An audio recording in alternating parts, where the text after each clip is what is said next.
Hey guys, welcome to the Dark Tales 3 Amusement Park Horror Story. Please, if you haven't subscribed to my channel, kindly subscribe to enjoy more horror stories. I've been working at Esmore Fun Park for nearly 4 weeks. My security at a small amusement park is relatively simple, especially in a less populous area. Nobody wants to go out of their way to break into a mediocre amusement park in a small town. My usual tasks include doing rounds, monitoring cameras, and drinking plenty of coffee. As October approached, the park management decided to set up a hay maze for Halloween. While I didn't have to do any heavy lifting, it added a change to my routine, and I was assigned the nighttime security duty for the maze. From a tall watchtower, I used a spotlight to ensure no one lingered or hid in the maze, although I couldn't fathom why anyone would. In the initial weeks, there was nothing too unusual, except catching a couple attempting something inappropriate and embarrassing them away. However, during the third week, I started hearing footsteps pacing in the maze. I responded with the spotlight but saw nothing.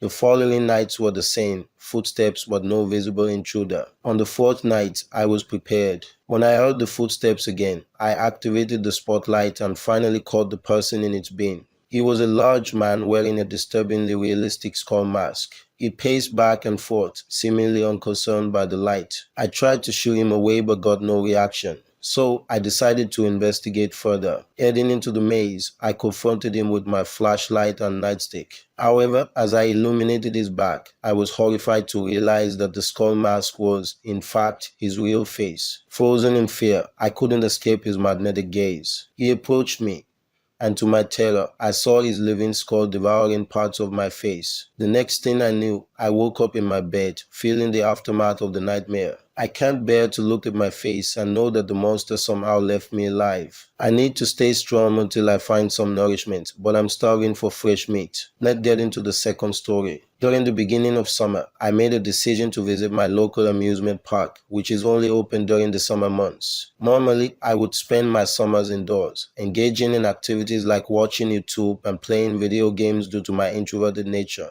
However, this year, I decided to challenge myself and make some friends at the fair. I took the bus alone in the evening, and upon arriving, I couldn't help but be amazed by the height of the rides, although my fear of heights kept me from trying them. I played a few carnival games, but my luck wasn't great, and I felt like I was better off playing video games at home. Yet, one game caught my attention. It was an old, dusty machine resembling a fortune teller. The game, called Psychic Clown, featured a creepy-looking clown inside, which made me feel uneasy. It cost $1 per try, and I decided to give it a shot. When I asked the clown if I would get a girlfriend by the end of the year, it laughed disturbingly and answered with a definite no. Initially, I didn't take it seriously, but then I asked more personal questions, and its responses unnerved me. However, when I tried to play again with my last $2, the machine malfunctioned, and I found myself disturbed by its behavior. Later, my mom called to pick me up, and the clown's response about her coming to get me was no. I dismissed it as a coincidence, but my mom never arrived, and I couldn't reach her on the phone.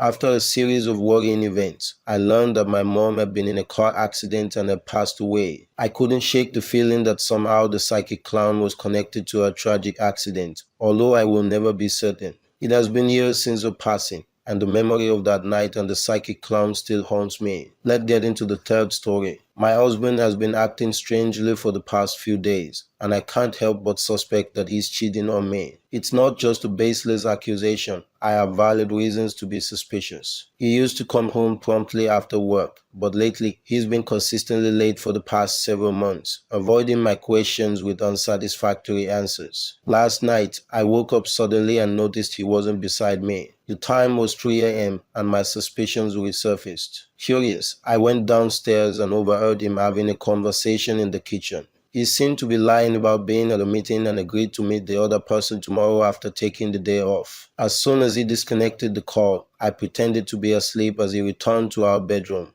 Determined to find out the truth, I decided to execute my plan that day. When he left for his office, I acted normally and told him not to wait for me as I had an important meeting which might make me late. Deep down, I felt an uneasy feeling, and it seemed like I might never see him again. I followed him discreetly, tracking his car using a GPS connected to my phone. To avoid being recognized, I wore a hoodie, joggers, and a mask. To my surprise, He wasn't with another woman at a hotel or restaurant as I expected. Instead, I found him at an amusement park, which left me even more shocked. Observing him with a woman and a child, I realized he had been leading a double life. The anger and out consumed me, and I decided to take revenge. I tampered with the bungee trampoline safety harness and caused a tragic accident that resulted in the death of the child. I made sure no one could identify me, burning my clothes and leaving the scene inconspicuously. When my husband returned home, I confronted him, pretending to be worried.